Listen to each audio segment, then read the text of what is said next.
Welcome, ladies and gentlemen, to the Joe Show. I am your host, Said Joe. I hope you guys are having a good day.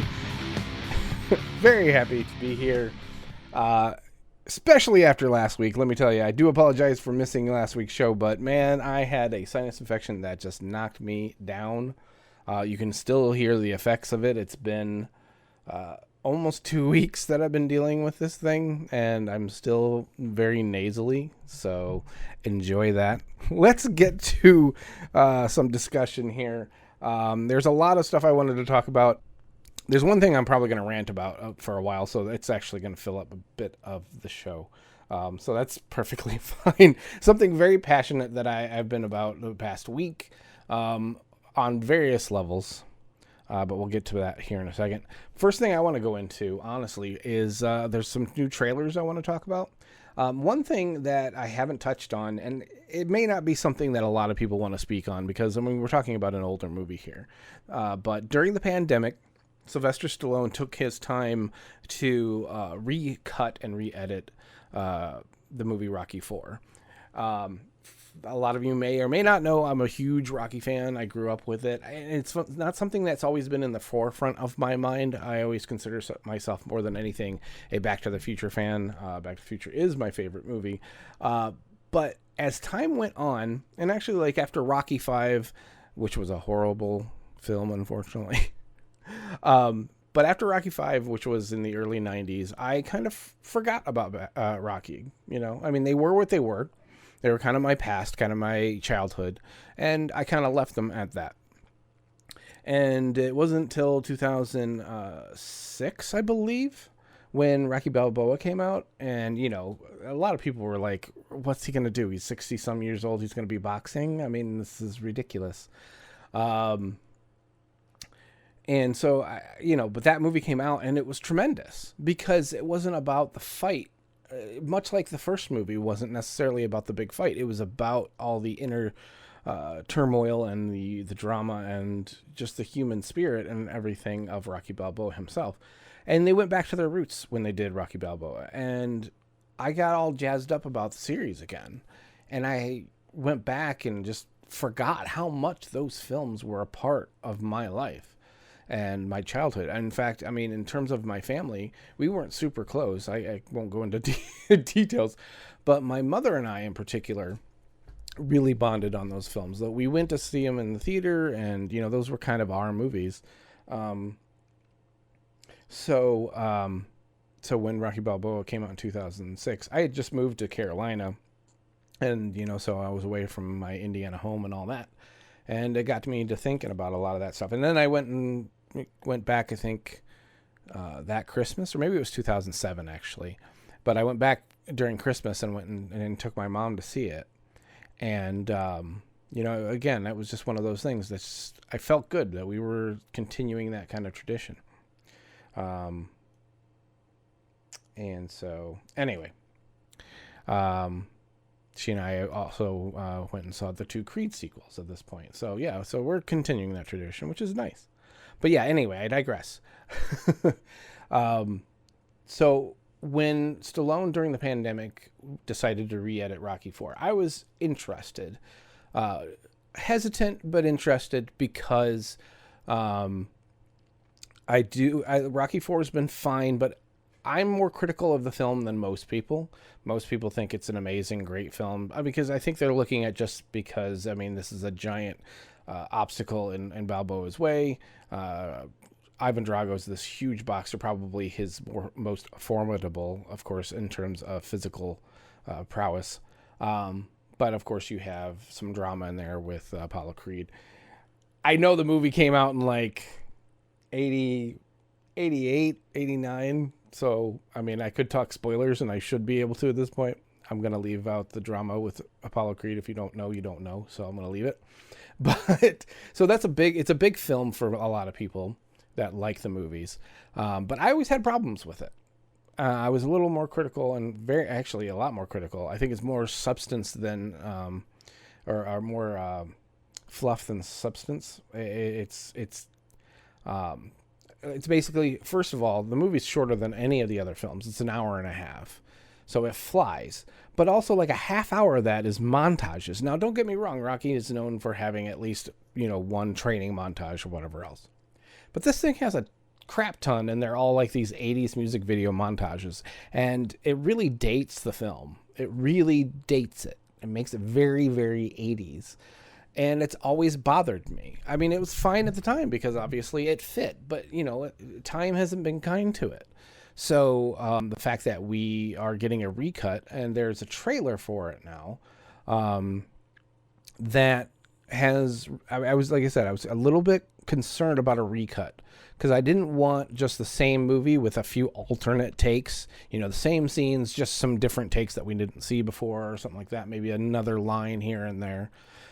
So I wasn't sure what to make of this whole thing, but it's come out. There's like 40 minutes worth of extra footage or new footage in there. And I still think that sounds like it's kind of probably not accurate. That's probably fluff, like I said, to a degree. But the new trailer that they just released this past week, pardon me, excuse me.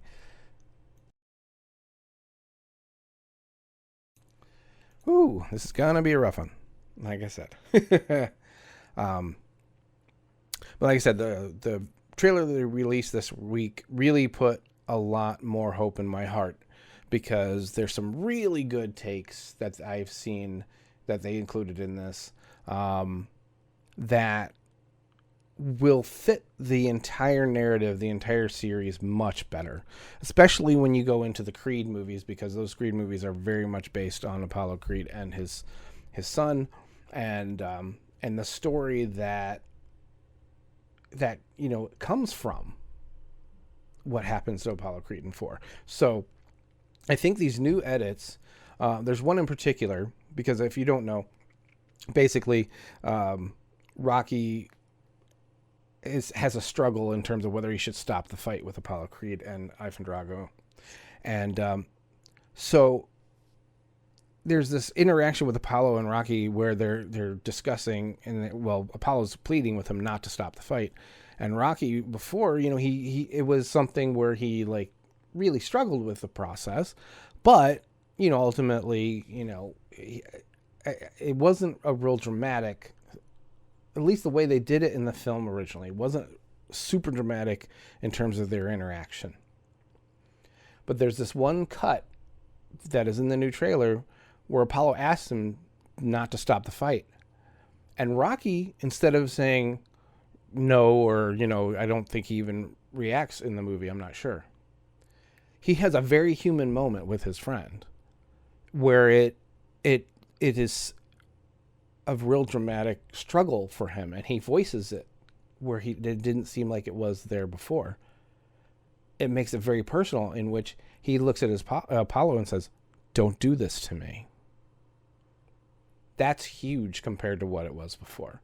That puts a whole better dramatic arc to where it will lead to the Creed movies much better. And it's one little line. And it's amazing what an edit can do. And the way this podcast is going with my voice and everything and how unprepared I've been, I'm really counting on that edit as well. So no, but yeah, editing is amazing. Most people don't understand the power of editing. I've done editing since I was a kid, whether it was with 2 VCRs strapped together, making a Back to the Future music video. I've done that. Or all the editing I did on YouTube for years and years, or editing on a podcast. Any little slice can make a huge dramatic difference. So I'm looking forward to this re-edit. I've got my tickets November 12th. My girlfriend and I will be going to see it, and definitely will be reporting back. I'm really excited. At that point in November, things are going to be crazy with movies, and it's going to be insane. Really looking forward to that.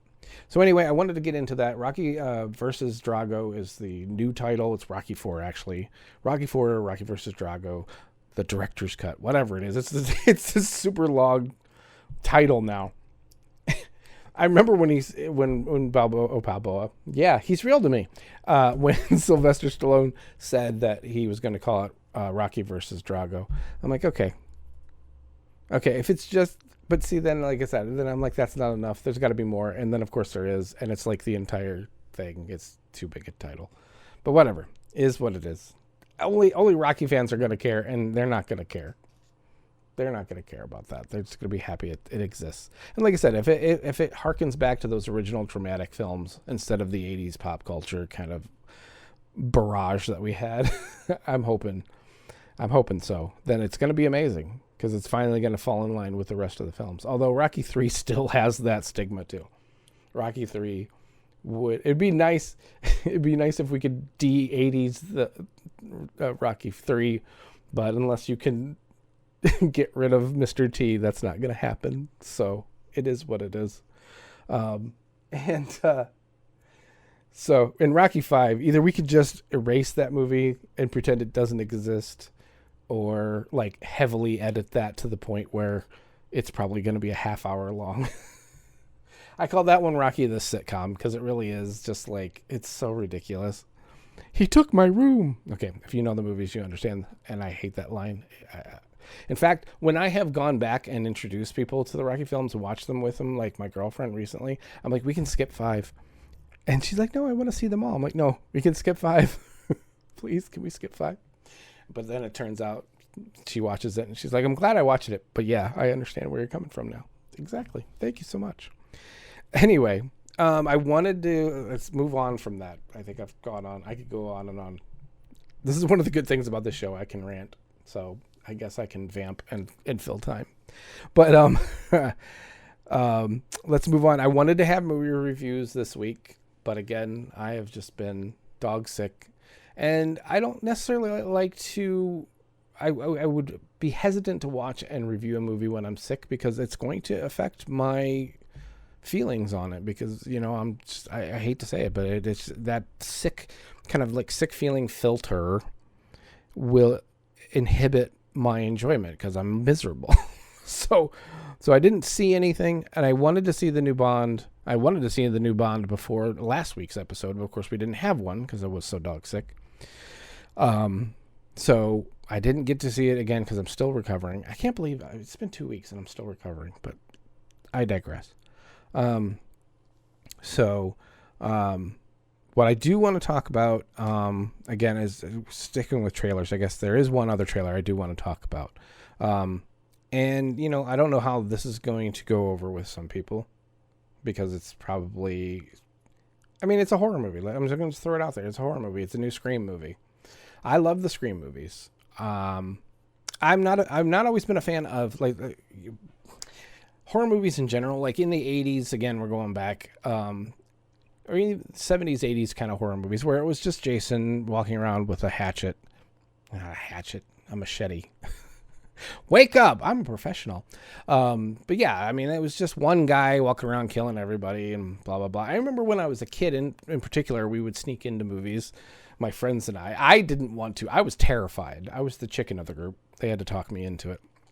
Plus, I was scared of seeing horror movies. I was a kid. I was terrified. So I didn't want to go. So I tried to talk them out of it, just mostly because I didn't want to be scared. But we would sneak in, and I remember this one. I don't remember which Friday the 13th it is. Does it matter? They're all the same. But I remember we were watching it, and it's at the beginning, and so these guys are going out to the cemetery, and they've got to make sure that the one had a sibling killed by Jason or whatever else, and he's like, I got to make sure he's dead. I got to know it. So they go out to the cemetery, and they dig up Jason, and there he is, and everything else. And so the guys just sees him, and he just apparently gets in a fit of rage and takes off an iron rod from the ground, like it's part of a fence, and just gets mad and just starts hammering into Jason and leaves this iron rod in his chest.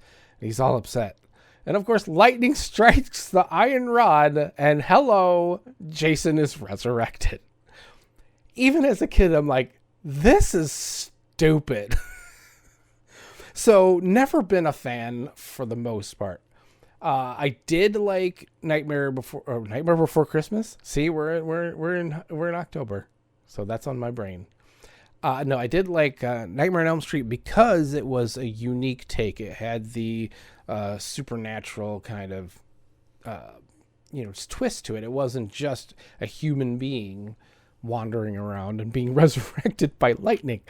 Freddy was already dead, and he was, like a demon, essentially, affecting people in their dreams. So that interested me because it wasn't your typical crap.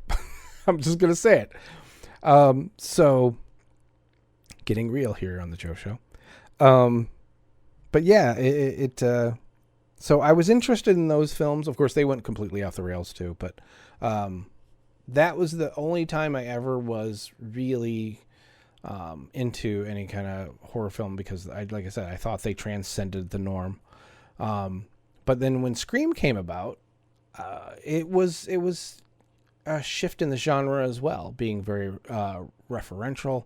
The fact that these even in movies in general, taking horror movies out of it, for the characters to be aware of other films and other movies. I mean, we're movie fans watching a movie, and these guys are movie fans in the movie, talking about horror movies, talking about the tropes, all that stuff. That was unique and new, something that really, made it more, I don't want to say intellectual, but it certainly raised the bar in terms of the IQ of a horror movie.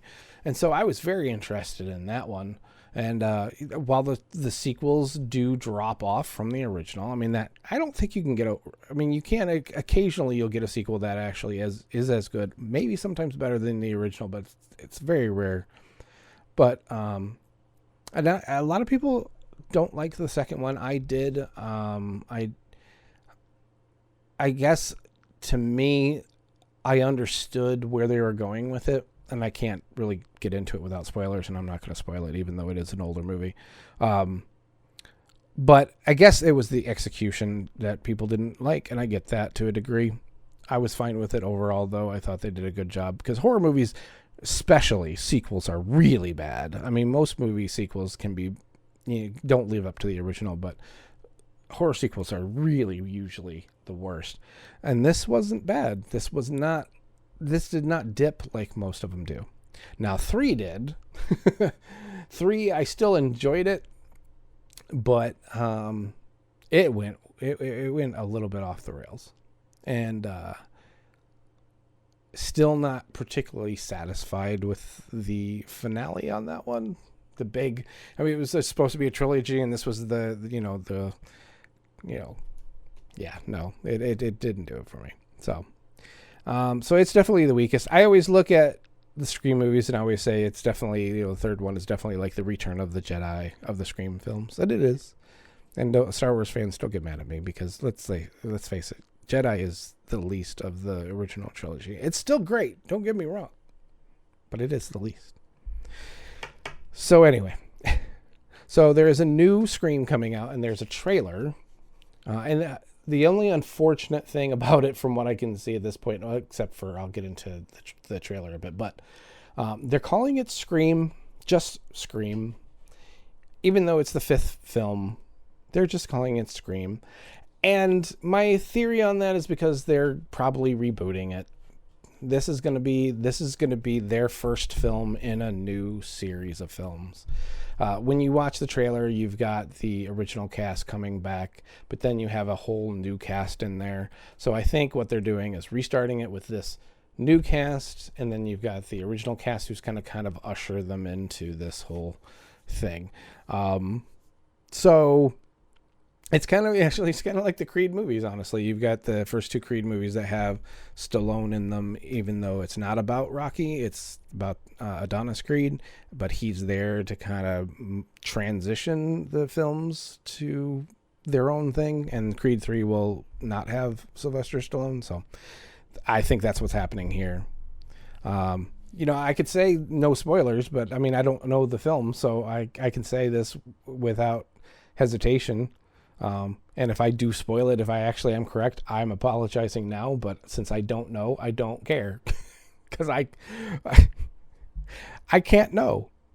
But I have a feeling we're going to lose some major characters from the original trilogy in this first film. I don't think you're going to lose a Sidney Prescott, who was the star of the original trilogy. But we have a Dewey Riley who seemingly was a human pincushion and never could end up dying. Every time he survived somehow. I think Dewey goes in this particular film. I think we finally lose Dewey. That's just my feeling. We'll see. Write it down. October 16th. I call it right now. If not, I think we'll lose somebody, but we'll see. But I really think this will be the one where Dewey goes. If not, it'll be his I can't even remember her name now. Courtney Cox's character. Either way, but I'm going to go out on a limb and say Dewey goes. So we'll see. But I really do think this is a transition to a new cast and a new series. And that's why I think, honestly, you could see all three of the original cast that are in this new movie go. I think you could really see. And let's not forget that these movies start out with a horror sequence where somebody dies. Now, I don't think that's going to happen here because I've seen enough clips from it to see that it's not going to be somebody from the original cast. But again, like I said, we've had a lot of close calls with Dewey and everybody else. At this point, if they're going to start a new franchise, losing one of their cast members in this first one, that'll get people talking. And again, it will help pave the way for this new cast to be the only ones who are the focus. So we'll see. So anyway, there is a new Scream trailer. Looks pretty good. I'm concerned because I don't care about a new cast. I only care about the original characters. But I'm old, and that's how I am. I don't like change. And I don't want to lose these original characters because, they are beloved. But time goes on. It is 2021 now, not 1994, I think it was. So it is what it is. The original cast had their time. But the new trailer looks all right. I think you see the opening kill actually in the trailer, although, we have no way of knowing, but they kind of open the trailer with it. So it kind of is feels like it's a dead giveaway. But yeah, we'll see. I mean, the other thing too is we're in a new, different kind of time with film. It used to be things were very easy to predict in terms of where films would land, in terms of the confidence of a studio. You would have, your summer and your holiday season, November, December, where movies would land. Those were the big movies that the studios were counting on to make a lot of money. And I mean, you even had between summer and into the holidays, the winter holidays, you had some leeway in the fall as well. I mean, there was very few months in there, so I mean, you could have a little bit of transition, but they weren't putting big movies there, but they weren't putting ones that they didn't have any confidence in there.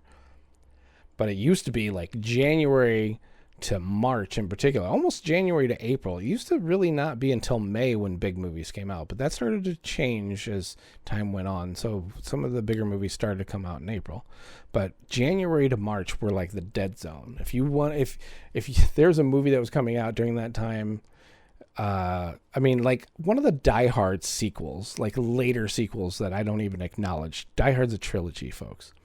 One of those came out on Valentine's Day. So that was a dead giveaway. I mean, you might get a romantic comedy on Valentine's Day, and that's, that might be that's not necessarily a sign that it's bad. They're trying to take advantage of that holiday, but for the most part, that's a dead zone.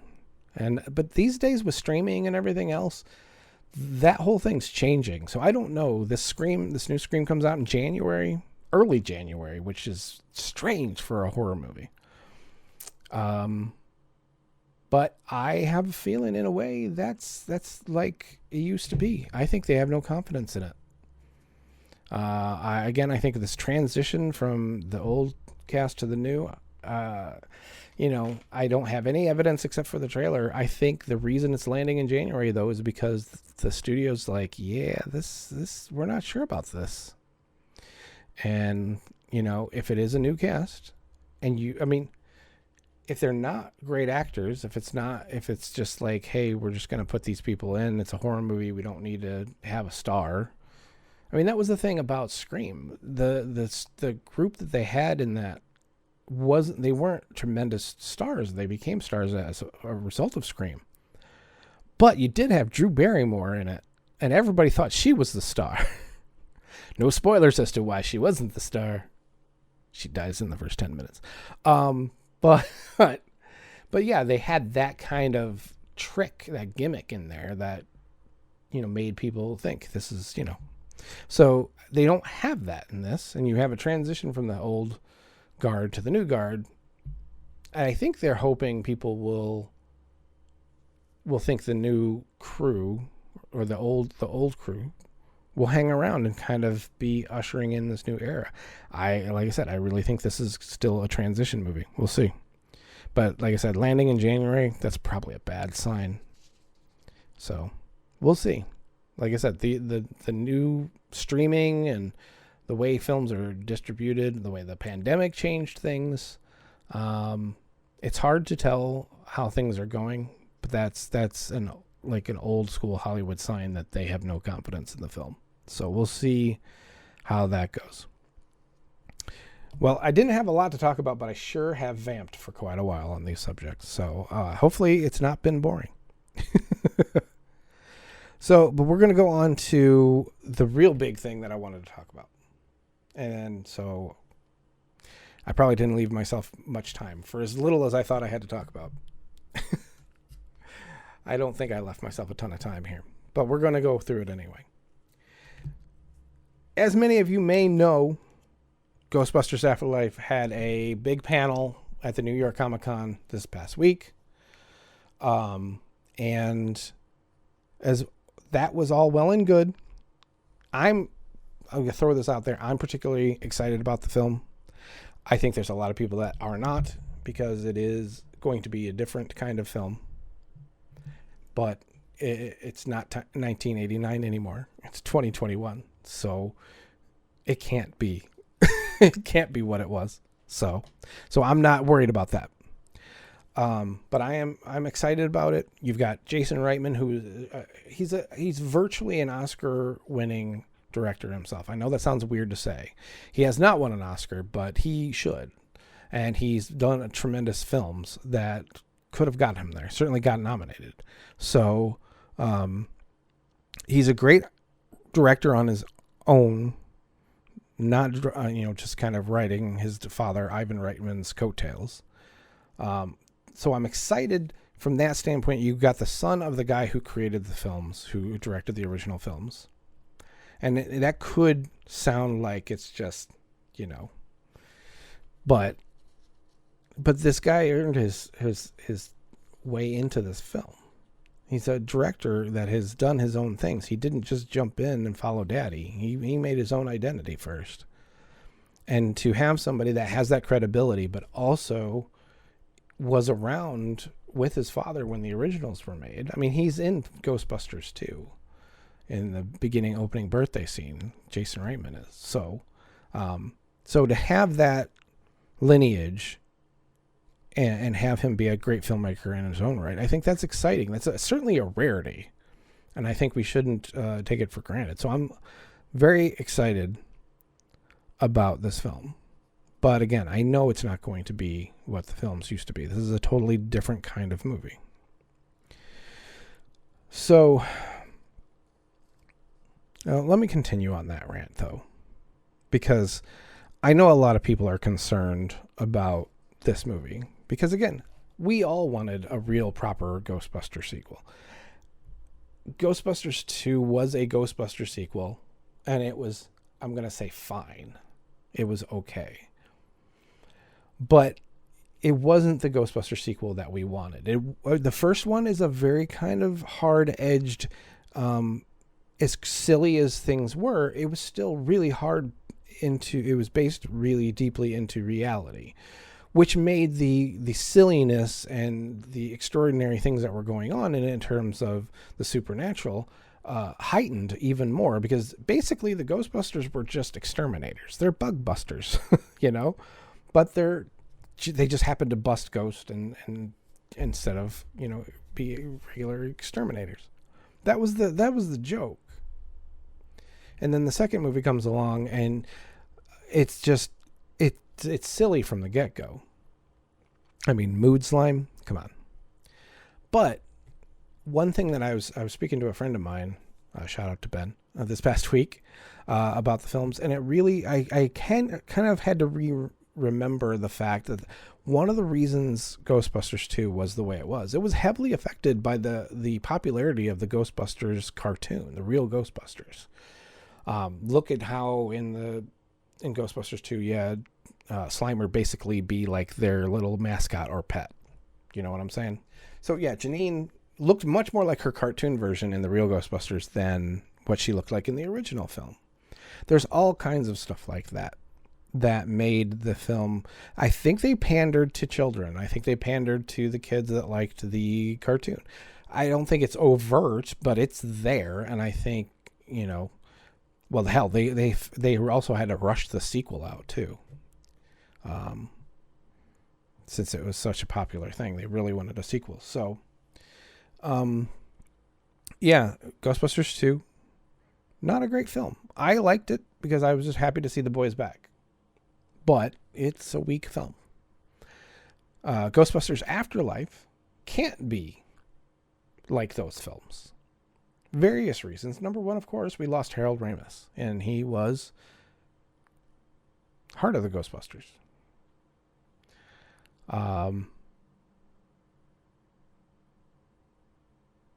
It's sad. I love the man. I'm sorry, I don't mean to get down, but I mean that was hard when he passed. He was one of my heroes. He's a writer, director, and an actor. He was amazing. Did some of the best films back in the day. And I don't think he gets the credit he deserves. Bill Murray's out front and center, and everybody talks about him, but Harold Ramis, man, I mean, not only just did the acting, I mean, the directing, writing, I mean, Groundhog Day, yeah, Bill Murray was great. Harold Ramis was the man that made that thing go. So, can't get a regular Ghostbusters at this point. And, let's face it, those guys aren't young anymore. They're in their 70s. At least I think Bill Murray's 70. So we can't have the Ghostbusters that we want at this point. That ship sailed a long time ago. And frankly, it sailed because Bill Murray was stubborn about making a new one. He did not want to make another one. And I guess I don't blame him necessarily after 2. He was disappointed with 2. And I understand that. But those of you that really wanted a Ghostbusters 3 and a proper Ghostbusters 3, the reason you're not getting it, folks, is because of Bill Murray. So if you want to blame anybody, blame him. Don't be upset about this Ghostbusters Afterlife not being the film that you want it to be, because it's just the best that we could do at this point. And if it has heart, especially for Harold Ramis, if it can keep the heart, and frankly, at least we're back in the universe of Ghostbusters, where Ghostbusters exists. And if it plays homage to the boys, back in the day, like they show a bit of a clip in the film or in the trailer of them, back in New York when they took down Gozer. If we get the heart of that, if we get moments, then great. Because at this point, that's all we can get. But again, the main thing for me, if this thing has heart, I know it's about kids, and it's not going to be, like I said, not going to be the original guys doing the things. I don't care. As long as it's a good film and it pays homage to the original, kind of hopefully ignores 2.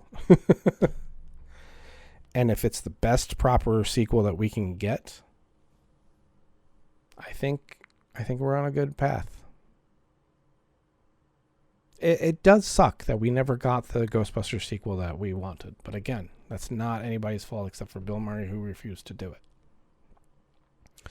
So I think this film, while it's not necessarily made for me or my generation who fell in love with the first film, if it's done right and proper and with love and heart, then I'm all for it.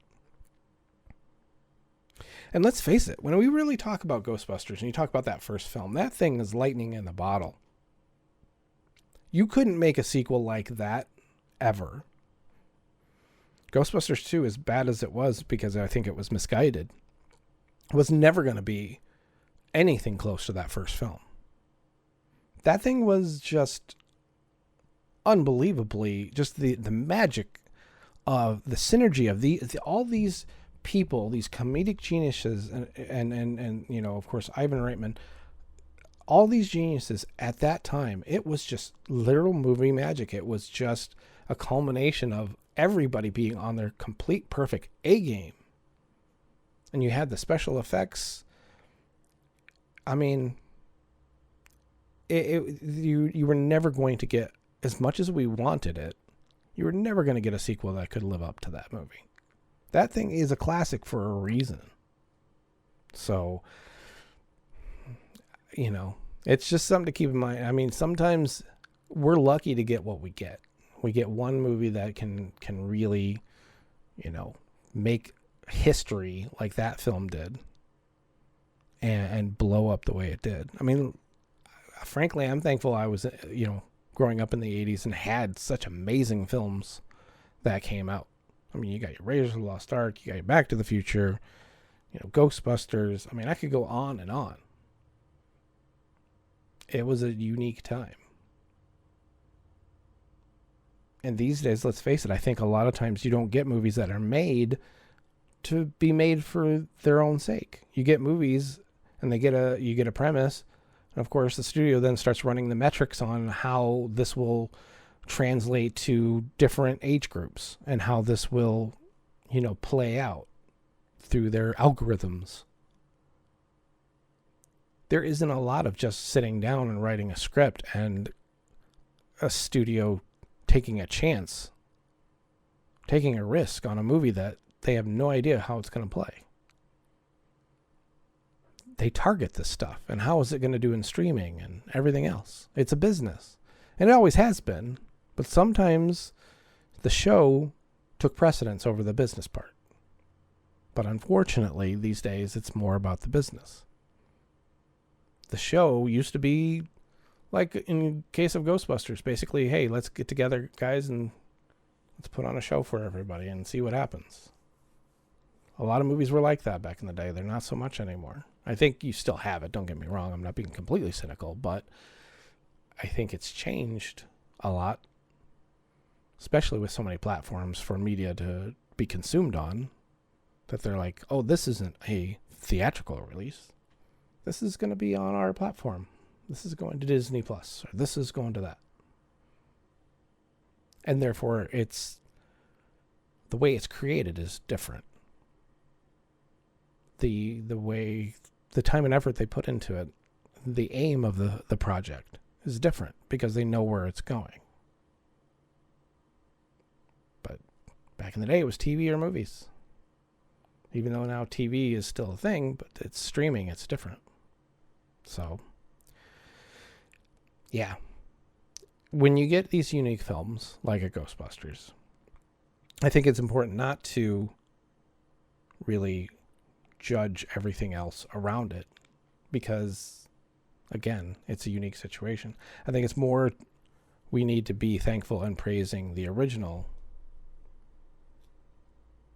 And I don't want to say be thankful for whatever we get, because I'm not thankful that Ghostbusters 2 was the way it was. I think it could have been better. But that's because there were things that they did specifically to change that they didn't need to.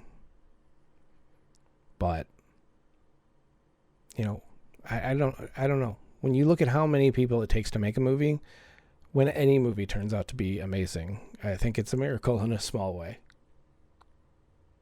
The fact that you can take Rocky, going back to that, from Rocky 5 in the early 90s, and somehow an aging Sylvester Stallone, in his 60s, I think it was at that point, doing another Rocky Balboa movie, doing another Rocky movie at that age, going into the ring. I know a lot of people were like laughing at that. But let's not forget George Foreman was not that old, but he was older when he won the belt against a heavyweight champion with one lucky punch. Knocked the guy down, and he was the old heavyweight champion of the world. And Sylvester Stallone said, hey, why not? Why not Rocky? And that movie turned out amazing because it wasn't about the boxing even though there was a fight and everything else and everybody was only focused on that. It was about how he survived, how he dealt with loss, getting older, not being the young man he used to be, coping with life, not the ring. And if you have those kind of focuses, if you try not to make the original films, because of course at that age he couldn't make a regular Rocky movie, so he shifted focus and made it more about the drama of life, which is what the original movie was partially about. And that's movie magic. That's why I love these films. That's why sometimes I give up hope in film. Sometimes I give up hope with people. But then I see art like that. And it changes me. And that's why I love movies, and that's why I talk about them. All right, ladies and gentlemen, my guest on the show this week is author Jax Miller. She has done some novels, some fiction in the past, and she has also done true crime, something that we wanted to talk about. I wanted to talk about. I'll go back a little bit with my personal experience with Hell in the Heartland and how I was introduced to Jax. Basically, there was the special, when HBO Max came out, the Hell in the Heartland was transferred to HBO Max. It was originally on CNN Headline Network, I think it was. And so it was really heavily promoted. And of course, you know, with the true crime going on and everybody liking the documentaries on true crime, it was heavily advertised. And so I was curious about it. Once I learned more about the story and started watching it, I was hooked on multiple levels. It's an amazing, crazy story. The people involved are fascinating. And to watch Jax Miller do her thing on the show as a writer and investigator in this point, I mean, it was, I don't know, I was transfixed, and I didn't think that I would get into it as much as I did, but I was fascinated by the story, and I'm still curious about how things are going with it. And I am extremely thankful that we have Jax Miller on the show today to not only talk about her journey as an author and as an investigator in the show, but also to get an update on how things are going on with this case at this point, because it is still ongoing. And no, I think she's a tremendous person. I could just tell from the show that this is not an ordinary person. I was like, this is somebody I need to talk to. So I'm very thankful to have Jax Miller on the show. Thank you very much for coming on, Jax. I like I said, I can't say enough about you actually taking some time out to be on my tiny little show. Oh, no, thank you. It's a real honor. I'm very happy to be here. Thank you for having me. Absolutely. No, like I said, I sat down and just binged the show at one point, about a year ago or so. And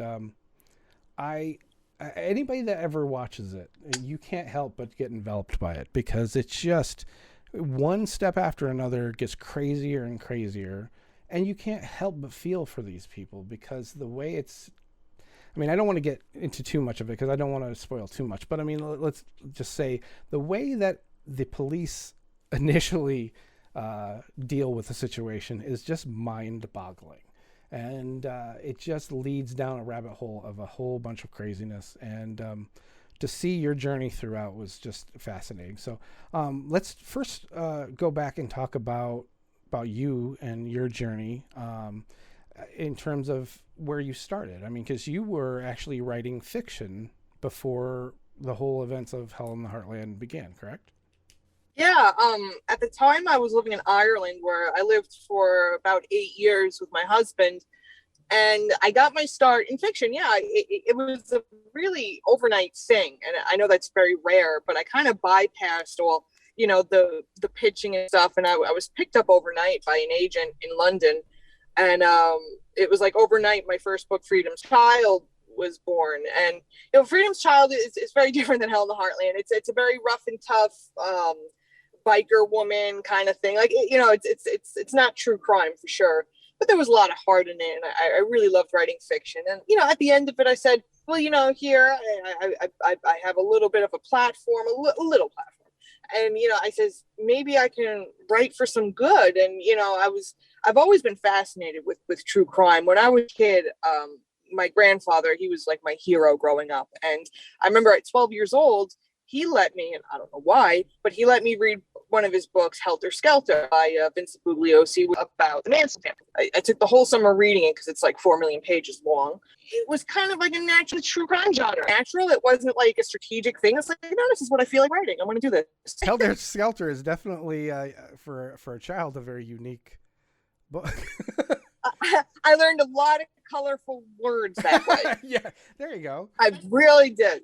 Yeah, well, I was going to say, we've all had that moment where pre-interview we were talking about movies and stuff. We were talking about Terminator, and Terminator was like kind of my awakening to movies like that. And I was at my friend's, and they were being babysat, so the babysitter let us watch an R-rated movie. And I remember going home being like completely terrified. And for some reason, I thought maybe there was a robot from the future behind me.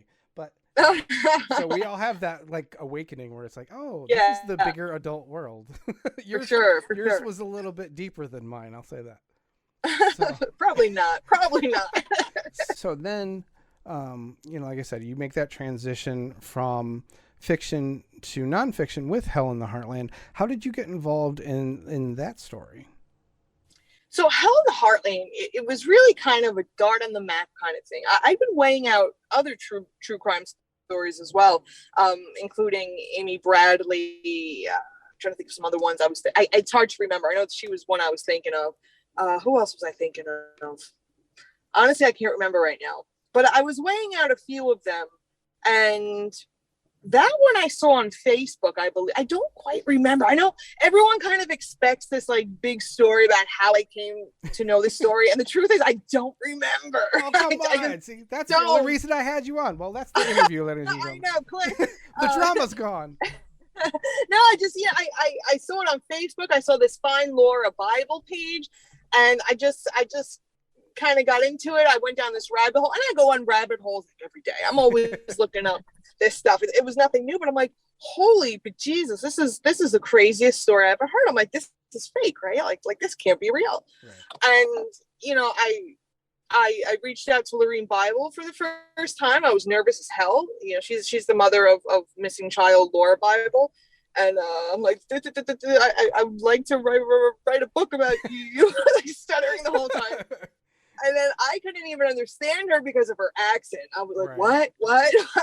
So I was in Ireland when I called her up. I remember I was sitting in my office and I said, hey, I'm thinking about writing a book. I'd like to research more about this. And, that was it. We kind of went from there. Wow. It was really like a whim. I just okay, let's do it. It was just like a shot in the dark. And my husband's like, what the hell are you doing? I'm like, writing true crime, obviously. Yeah, actually. Well, that's neat because you never know where things are going to go. And, like you said, you weren't even sure. It just kind of was a whim. And look what's, come of it. I mean, I'll tell you what, now it's 6 years later and there's no doubt in my mind, like I'm exactly where I have to be. Right. I felt like I was there for a reason and a season, even if it was just to help get the story out. And that was all I did, was just help get the story out, right. And being, a voice for these families. I mean, of course they're voice enough themselves, but I wanted to put that in a book, and I wanted to put Lorene's story in a book. I wanted to put Lisa's story in a book. I wanted to put the girl's story in a book. So that's what I tried to do, and it was new. It was my first, and true crime, my only true crime so far. And, I feel very blessed. I'm very thankful that they let me in. I know my presence probably wasn't easy for them because I'm asking people to open up the most painful parts of their lives. Right. And they were so patient with me. They really opened up with me. And again, I know that was hard for them. So I'm very thankful that they let me help tell their story. Yeah, that was one thing I wanted to touch on too, because like you said, I mean, for somebody to say, hey, I want to come in and write a book about, like you said, this painful, horrible part of their life. I mean, it would be easy for them to be cynical and say this person's looking for a cash grab. And I'm very surprised that, I mean, I guess that's what I want to ask you is, did you feel like there was any, concern on their part, and how did you dissuade that? How did you convince them that, like, look, I'm doing this for the right reasons? 1,000%. And I still get that. I still get people who will judge me for that. Like, oh, she's here profiting. She's doing this. Typically they're from the people who didn't make the cut in the book, stuff like that. I think with the family, I mean, only they could answer what really turned a corner for them. I don't think that they trusted me right away. I think it was something that did develop over time. I think that they saw that I was out to tell their story. I think that they saw I could have spun it a very different way. And then I started learning things that was not public information, but I didn't publish it. And I feel like that they saw I was, running everything by them, and every word went past them. And I know writers don't do that. Usually writers want to keep a distance from the family, but I chose to let them read everything, fact check everything. And I think that helped build a foundation of trust for us, for sure. Okay. That's fascinating that they don't, other authors wouldn't do that. I would feel an obligation because, like you said, you are the voice of their story. So, I mean, but it's also kind of smart if you think about it. I mean, I actually admire people who do put a distance between them and the families, and they write very objectively, like journalists. And, right. I do some of that with Oxygen. I work for Oxygen now as a writer, and I have to do that. I have to, keep them at arm's length and write very steadily, very matter of factly, cut the emotions out. And I see both ways. I really do. But for Hell in the Heartland, I don't know. There was something different about it. It couldn't be a journalistic print. It couldn't be that. It had to be. I wanted you to feel, right. And that's what I aimed to do, was make people feel the loss of the girls, paint the girls not as victims, but as who they were as 16-year-old wholesome girls. And I really wanted to just do that instead of just a so-and-so disappeared on the date of blah, blah, blah. I wanted that emotion. Right. So, okay. Well, that being the case, without getting to a too terribly amount of details anyway, is, could you kind of sum up the beginnings of the story, how you came across them and how you understood the story before you got involved? Because I don't know how many people actually know, the basics of the story. So it did start. It started on the morning of December 30th, 1999. Some passersby found a trailer on fire. Now this is in the prairies of rural northeastern Oklahoma, middle of nowhere. They found the trailer on fire. They called the authorities, and they found the body of a woman, Kathy Freeman, 38 years old. It was determined later that she was shot in the head. Someone had set the trailer home on fire. The fire was started after she was shot. So for the first 24 hours, people were saying Danny Freeman did this. Danny was Kathy's husband. So he was missing, and so was his daughter, 16-year-old Ashley Freeman. Now, 16-year-old Laura Bible was sleeping over that night because it was Ashley's birthday. So you have two 16-year-old girls missing, and you have Danny Freeman missing for the first 24 hours. The next day, Laura Bible, the friend who was sleeping over, her parents came over at the break of day to look for any clues about what could have happened to the girls. Were they in the fire, And within moments of arriving at the crime scene, this burnt down trailer, they found the body of Danny Freeman, and it was awful. I mean, somehow law enforcement failed to find him, and the family found him. He too had been shot with a shotgun before the trailer was set on fire. So now you have these two dead parents, and the two 16-year-old girls, Laura and Ashley, have been missing ever since. So this is, almost 22 years later. A lot of people said that this was dirty cops, that this was corruption. And the reason that came about was because less than a year before the murders, Kathy and Danny, their son Shane, 17-year-old Shane Freeman, was shot and killed by a deputy. The family had 1 year to file a wrongful death suit against the county, and 1 week shy of that, they were murdered. So a lot of people said that this was a conspiracy thing. On the other hand, there was a lot of rumors, there was a lot of talk and about this being a drug deal gone bad, that someone killed the couple over drugs or a debt related to drugs. I'm not entirely sure we have all the answers still. I'm not sure if there's any definites. I know that officially witnesses have said that this was a drug deal or drug debt gone bad. That's the official statement. But the most important part of this is that there are 2 teenage girls still out there somewhere. There are families still trying to find them. And that's again, the most important part is finding these girls for families. And that's the thing. I mean, when I was talking earlier about the way the police handled the initial investigation, they did come out, of course, and they locked down the scene and everything, but then they released it. And that's how the parents were able to go over that. And it's crazy to me that they were involved for as long as they were, 24 hours, I guess, something to that effect. And then, didn't find a human body that's laying there, and then just say, well, no, we've got everything when we're just going to release it. And, like I said, the parents walking around, they find the body. How I still can't comprehend how many police were probably on that scene, did not find Danny Freeman, yet, civilians, quote unquote, just wandered into it. I mean, that was I think the point where I went, okay, something's going on here, and I've got to watch the rest of this to kind of see it through. So, with that being said, obviously you got involved with the story that way, and certainly from the book point of view. How does the series come about, and how do you get approached about it? So, actually, I was represented by WME Talent Agency in London, and they represented my literary stuff. Okay. And I'd pitched the book, and the agents passed it along, and somehow it got to the TV agent over there. And so from London, they pitched it around to several different producers, and finally Stephen David Entertainment picked it up. And then Stephen David Entertainment, the producers, they pitched it to different networks, and finally it landed in the hands of HLN, which is part of CNN. So that's how it got started. Well, what happened was, after I went to the TV agent and she took an interest, and I did all this stuff. I created pitches and lookbooks and like you name it, I did it. And like I had this 100-page pitch. I'm like, guys, read this story. You won't even believe it. Right. And actually, I forgot. I'm sorry. It's been so long.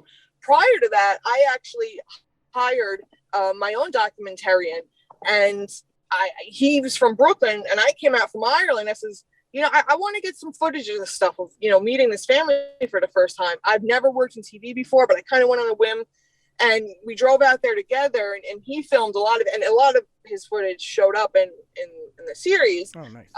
Yeah, and it was really cool, and he was a great guy. And, what I did was I created pretty much a sizzle reel, which is kind of like a teaser that it stayed in-house. It wasn't for public use. It was only for the agent. So with this huge deck I created, I sent them this sizzle reel of footage that I'd taken, and that's what they pitched to. Eventually landed with Stephen David Entertainment, and then it landed with HLN. Oh, okay. Well, there we go. That's cool. Yeah, it was a lot of work. It was a lot of work. Yeah, I mean, I'm always fascinated. I mean, you're talking about 2 different mediums, and obviously true crime is very popular, and I would imagine that might have played a part in it and everything. But still, to take that transition from your point of view, from author into actually doing a series, I don't know. That fascinated me. I guess this is a good question too. As somebody who is an author on the story and everything else, and you, like you said, you did meet them, so there was the personal relationships. How difficult is it to kind of keep the distance from as an author, to be objective, to write, but also you kind of can't help but be a human being within it as well? I think it's a blessing and a curse in a way that I really threw that out the window. I knew from pretty early I didn't want to be objective. I wanted, like I said, I wanted that emotion. A lot of what the book is about the mental toll this story took on me, and how I started having panic attacks and anxiety throughout this process because I was so close to it. And it's funny how it works, because the Bible family especially really helped me through that. But yeah, I mean, I didn't want to put that distance between us, and I knew that right away. And a lot of people see that as stupid, and that's okay. I'm the one writing the book, so whatever. That's how I see it. But no, I wanted to close the gap, and and I'm glad I did. I'm glad I got close to these people. I'm glad that they're still my friends today. I have, I feel like if I did it in a very objective point of way, um, like as a journalist, I wouldn't still be on this story. And I still love being part of this story. I love, you know, seeing their progress as they continue to look for the girls. And I'm very honored that they keep me in the loop and things like that. Well, yeah, and that's the thing. It's a decision that, you decided to make, and it probably wasn't an easy one, but I mean, I don't know. See, I've done, little things here and there, but I mean, I've always had a problem with the distance and, kind of in harnessing the passion, because that emotion for me and that passion is usually when I do anything, that's what drives me. So a lot of people, I think they get frustrated with me because I don't have that objective kind of distance. And I do take things a little personal, but I don't know how to do things without having that passion and, the emotion with it. So, yeah. And it's funny because so much of my crime writing, part of being the whole writing process is a journey, and you learn as you go. And, by the time from when I started Hell in the Heartland to when I finished, I think I was a different writer, and I learned so much about, how to do more journalistic style, and I'm very thankful for that, but it was a learning process, and for me, it wasn't like a decision to do I do objective or do I do a more narrative piece. It was like, I'm used to writing narrative fiction, so the narrative was very natural to me. I never sat and said, should I do an objective piece? Like it didn't even cross my mind. And, I told them that from the get-go. I said, I'm not a journalist, I'm a novelist. Right. And they knew that, going into it. And it's funny because, Hell in the Heartland, I feel like had a lot to do with why I now work in journalism now. And now I'm a writer for Oxygen, and I write true crime news stories. And I don't say this to be mean. I don't mean this in any negative way, but when you write so many stories during the week, you don't even remember their names at the end. Yeah. It's a very different style of writing. It's a very different mindset. So there's no emotion in it, which it was just cool. I mean, I think that you can still write objectively and journalistically and still get stories out there, which is fantastic. It's just bringing awareness to these stories. And then I kind of have the book stuff over here. So like, they're very different. I just see them as very different mediums.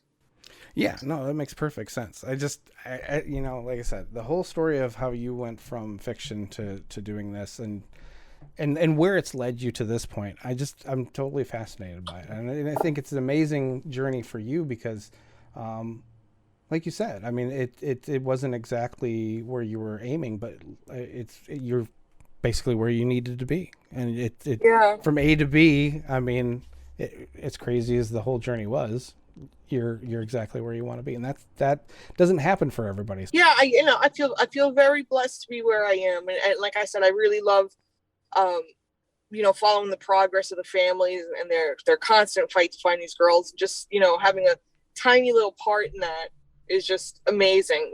They did a search recently for the girls, and like I was able to interview them from the ground for Oxygen, but it's like, wow, like this is still a part of my life. This is amazing.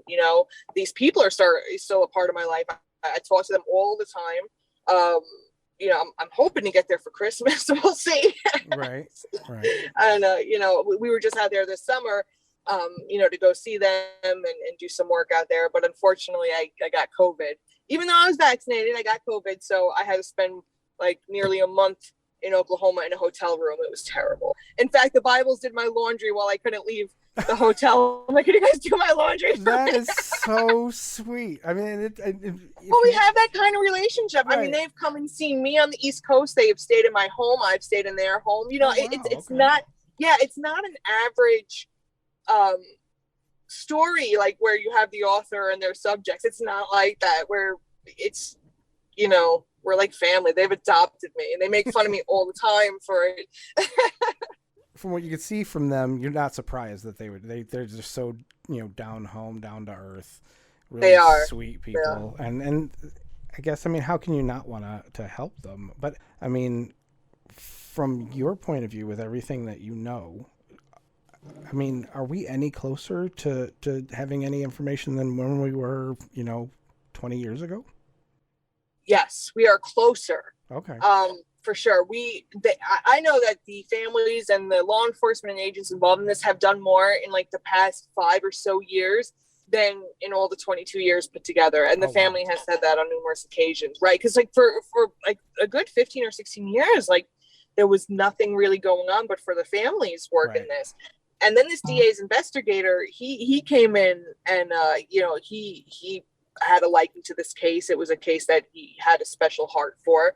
And then Tammy Ferrari from the OSBI, she was also assigned the case. So between Tammy Ferrari and the DA's investigator, Gary Stansel, they've really spearheaded this new wave of investigation that was kind of unprecedented. I think, and I could be wrong, but I think for the families, it was kind of like, hey, let's do this. And it was like a really sudden thing that this investigation started moving very quickly. That was about the time I met. So by the time I met the Bibles was about the time they came in.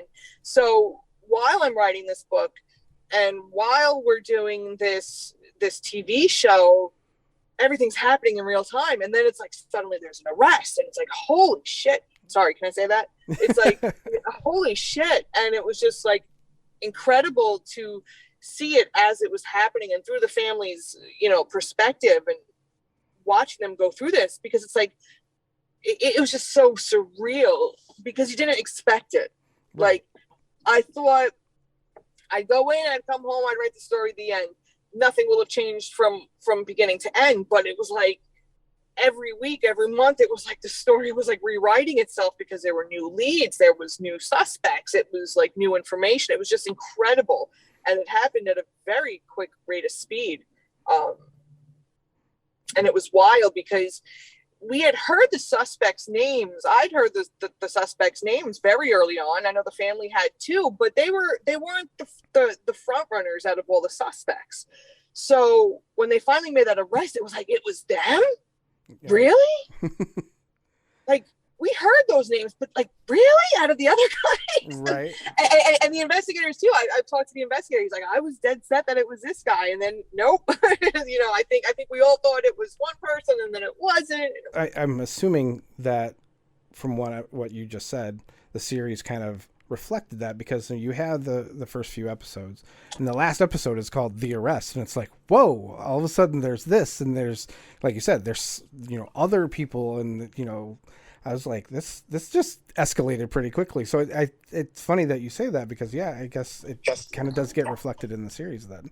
Yeah, for real. And there's so much more in the book. Like, unfortunately, we didn't get everyone we could interview, but in the book, there's a lot more of what was happening, a lot more of the suspects, the witnesses, the law enforcement who was there on the scene, so even the agent Nutter, he was in the book, so there was a lot more in the book. And, with the series, we had to fit everything into 4 episodes, which was like, it was seemingly impossible at the time. Like, how the hell are we going to squeeze everything in? And so with the series, you're only seeing a couple of suspects, but there were so many more. And a lot of them I interview in the book. Yeah. So there's a lot more in the book about what happened. Like, there was Kathy Freeman's best friend. She was a witness in the case, and she was murdered a couple of years after. So there was a lot of stuff that didn't make the show, and but whether it's the show, whether it's the book, it's really just about finding these 2 girls. And after that arrest happened, it's like Pandora's box opened, and then we're learning about these Polaroids. We're learning about this New Year's Eve party. We're learning about all these things that were only rumors up until then. And then, the affidavit is released, and it's like, it's in black and white. Like, oh my God, this happened. Somebody did this to these 2 sweet girls, and it's like, it's official. It became real all of a sudden.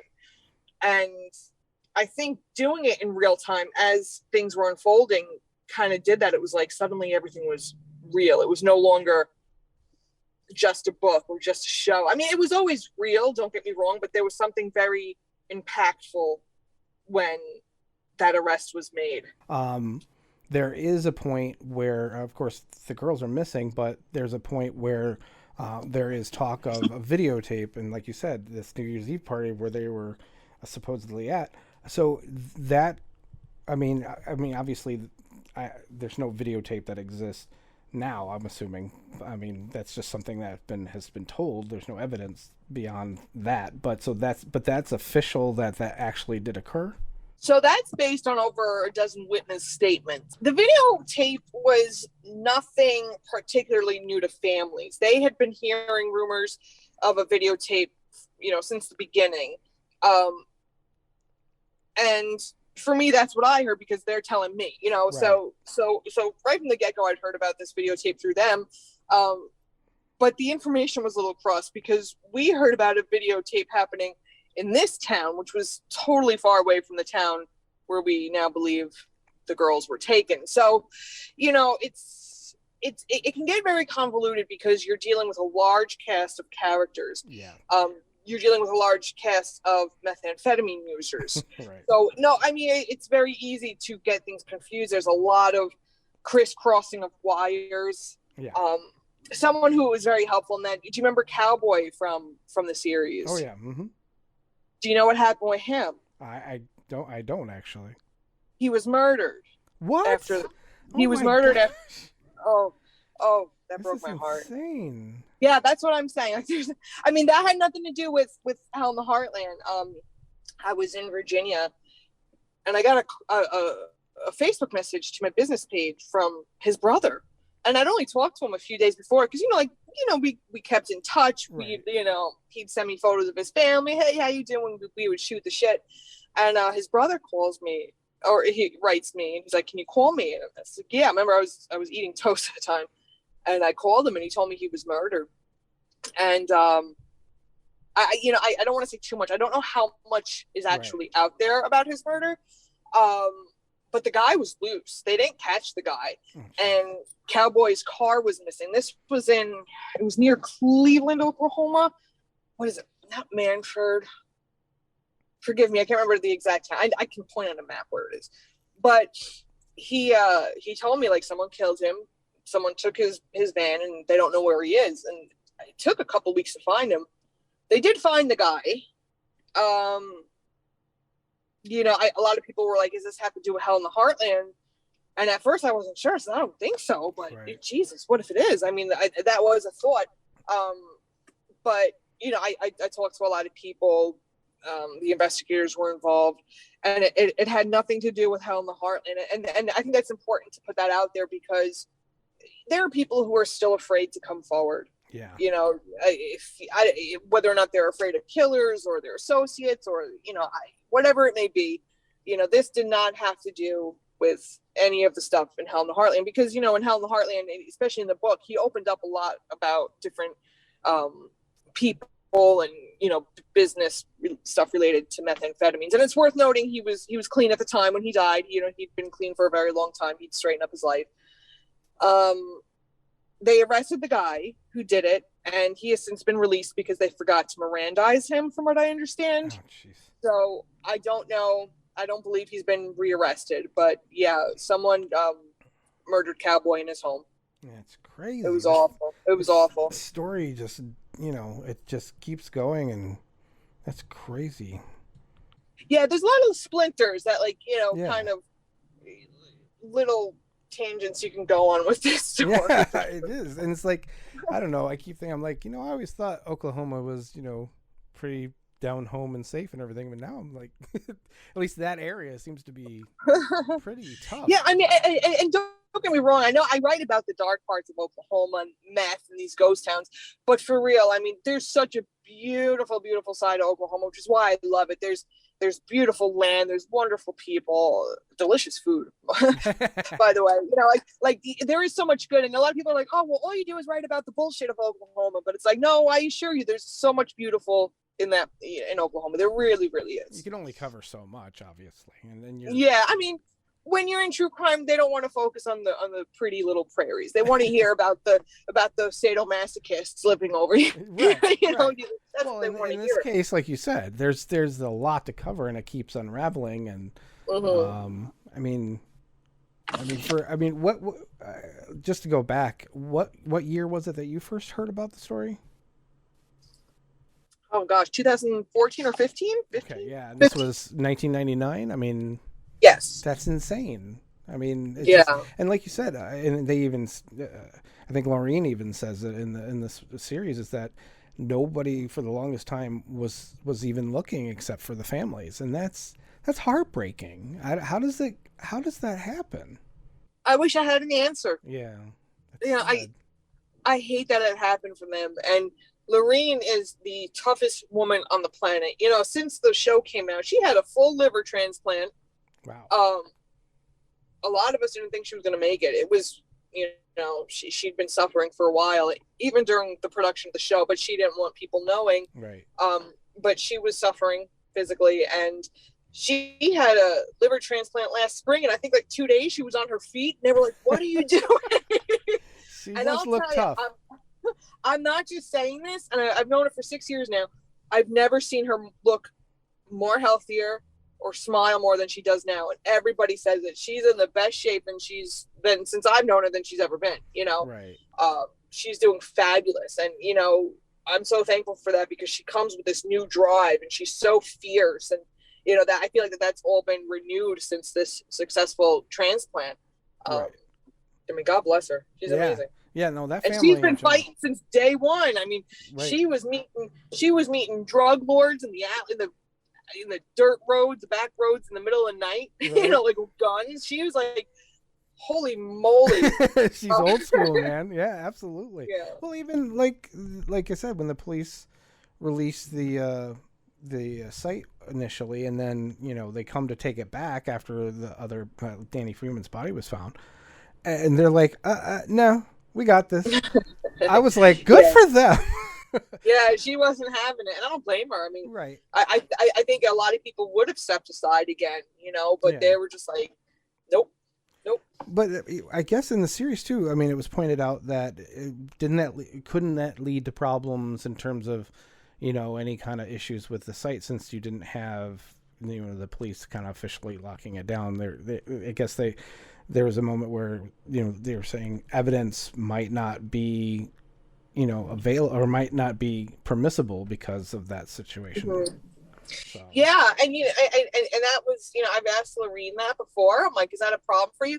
And what it was, I don't remember. I haven't seen the show, frankly, since it came out.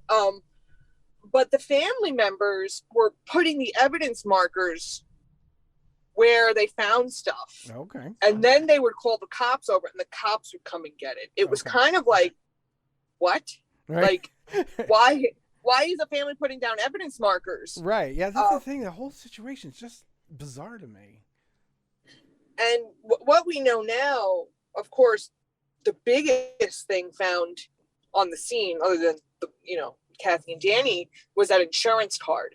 Right. And that was so huge. And I know the private investigator took it and he tried giving it to the OSBI agent, but that, I feel like, really renewed everything. Was finding that security guard. What am I saying? The insurance card. Right.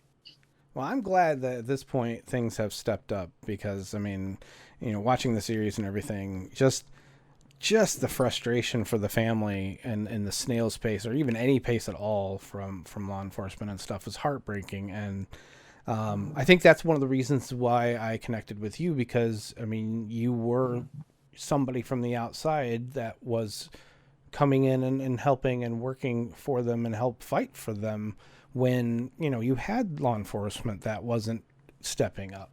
I mean, obviously there's a time difference, so I mean things had changed to a degree, but still, I mean, from our standpoint, from viewers, you were that person that was the intermediary for them when they even though she was meeting drug lords in back alleys, you were somebody that was fighting for them, and that was important. And I don't know, for you to get their story out and to help other people find out about it, and do what we can, even if it's just get the word out as well. I mean, there's no measure to how much help that was. So, from my standpoint, I'm sure you've heard it from Laureen and everybody else. I mean, I appreciate the fact that you not obviously from from an author's perspective and everything else, but you still took time out to make a difference in people's lives, and that's no small thing. So I feel like that this was going to happen one way or another. right, The arrest was going to happen one way or another. That their fight would show fruitful one way or another. I don't know if I had much help in it. I think if good comes out of the publicity that I try to do for them, then fabulous. But really, this is all Lorene and the family. This is Lorene and Lisa and Jay and the Freemans and everyone else who fights for them. I mean, they're the ones who are just. If not for them, I wouldn't have heard of this story. But I know for them, a huge factor in this was the Find Laura Bible page on Facebook. I know when they opened that Facebook page up, which is how I first contacted them, that was kind of when everything, because then witnesses started coming forward because they didn't want to go to police, so they went to them. right. And I forget how many. They have like 25,000 followers now. Oh, wow. Yeah. And prior to that, remember, it was a very regional, local story. Yeah. They had done some one and dones in the past, like they had done Unsolved Mysteries, Montel Williams. The most recent, by the time I got there, was Disappeared, and I watched that before I met them on A&E. I think it's A&E. So they, or was it Investigation Discovery, one or the other. But like now it's gotten so much bigger, and I'm so thankful for that. But I think a lot of that is the social media page that they opened. It just really, it was like a new chapter in their story, essentially. Right. Well, it did. I mean, the series and everything did get the word out, and I mean, I would assume a lot of people on that Facebook page, came there as a result of that. So, I mean, there was an impact. So that's a good thing, though. I hope so. Well, I wouldn't know about it, and I wouldn't be talking about it if it wasn't for it. So. I hope that there's still an impact. I hope that this is not the end. I know that they just had producers from a show there at like a few weeks ago, like pretty recently. So there are people who are interested in this story now, which is just fabulous. I really hope that it gets all the attention it can get. I hope it continues to get attention, and I really hope that the person with the right information finally comes forward. I believe, I know everybody believes, there's people out there with information that are not coming forward. And hopefully with all this awareness, hopefully with this publicity, that'll move that person to come forward. Yeah. That's what everybody hopes. Yeah. It would be amazing to get some closure and resolution on this. I mean, obviously, there's so many people like myself who are emotionally involved in it now, but for the families, I mean, like you said, for me, just to watch Lorene throughout, and just, the emotion that she's gone through. And I hope somehow we get some kind of, closure and resolution on this, because I mean, it's just such an open wound. It's just frustrating for, what they've gone through to not only to have to deal with it in general, because I mean, it's heartbreaking, but then everything they had to do to just keep things moving forward because of, the lack of police involvement and everything initially. So, good on them that they've kept fighting. I know personally there's a lot of people that would have given up, and, that they keep fighting. Like you said, with the Facebook page and everything going on, they're still everything's still moving. So hopefully we get some resolution at some point. Some of these stories don't end that way, which, is always sad, but hopefully this one will be different. Yeah, I hope so too. I really, really do. Yeah. Well, I appreciate you coming on. Like I said, your involvement in the story, was a lot of, what drove me, seeing you, keep pushing forward and helping the families and stuff. And, you were kind of, from an audience standpoint, we kind of live vicariously through the whole thing. At least that's how I felt. So, to see everything that you've done, and you opened this, I mean, like I said, through the series, but to me, like I said, you kind of opened the story up through your book, and, help us see into a world and a situation that, for myself, couldn't fathom. And the only way that we could ever kind of be in something like that and live through that is through the mediums that you worked through with the book and the show. So I appreciate that, like I said, and from the standpoint that you're helping out people and giving them a voice, that's I think that's commendable. So like I said, for you to come on my show, it was an honor. Like I said, ever since I saw the show, I was like, I want to kind of talk to her and see her point of view, because I mean, your job was to really speak for others. So I kind of wanted to sit down and chat with you about your experiences. And I'm really grateful and appreciative that you came on. Well, I really appreciate you having me. Thank you. I love talking about this story. I love getting it out there as much as I can. So it really means a lot that you asked me. I was very excited. So thank you. Really, I appreciate it. Hey, not a problem. I was, when you were saying you were like really excited, I'm just like, it's a little show. You'll be fine. It's no big deal. But no, No. I think that speaks to who you are, and that's cool. And I mean, I'm hoping, not assuming anything, but I'm hoping that maybe someday we'll have another show. We'll get to talk again, and we'll talk about, the further events of things. And like I said, hopefully we'll talk about how this thing ends, and we'll get some resolution, and we'll be able to, approach it from that standpoint instead of, the continual ongoing mystery of what's going on. I really hope so. I'm already looking forward to it. Great. Excellent. Thank you so much for your time, Jax. I appreciate it. Everybody, Jax Miller, go get her book, Hell in the Heartland. She's also got, her fiction novels. Go check those out. And, she's working on Oxygen. So check all the stuff that she's doing on over there. She's a writer at Oxygen. So, anything that you do for Oxygen supports her. So that's a good thing. So, all right. Well, thanks, Jax. I do appreciate it. You have a good day. Okay. Thank you. You too. You take care. You too. Bye-bye. Right, bye. Well, that's the show, ladies and gentlemen. I definitely want to thank Jax Miller for coming on the show. I'd wanted to speak to her for a while. Ever since I saw the series on HBO Max, I just was fascinated by the story, and, obviously with her involvement, in a lot of ways she becomes our surrogate to the situation. We live vicariously through her. In terms of seeing how things unfold. So to actually speak to her and get her point of view even further was something that I was eager to do. So when she agreed to be on the show, I was excited.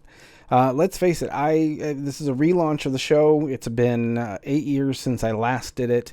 To be coming back and hit the ground running with, a little bit of commentary from me and whatnot, but also to have two guests already, one for each show on these two episodes, is amazing.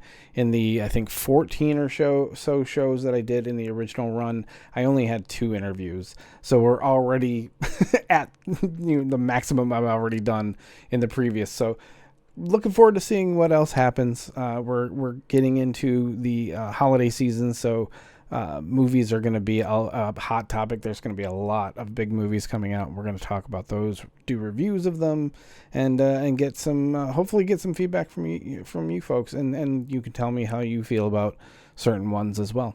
Also, something I wanted to mention, we are now on Spotify and Stitcher. We are working on getting on iTunes. There's some hoops to jump through to get that going, but so yeah, we've got our YouTube channel, you've got my website, joeshowpodcast.com. So yeah, there's lots of ways to consume the podcast at this point, but now we are on some podcasting apps, so that makes things a little bit easier. So anyway, thanks again, guys. Have a good day. Take care. Bye-bye.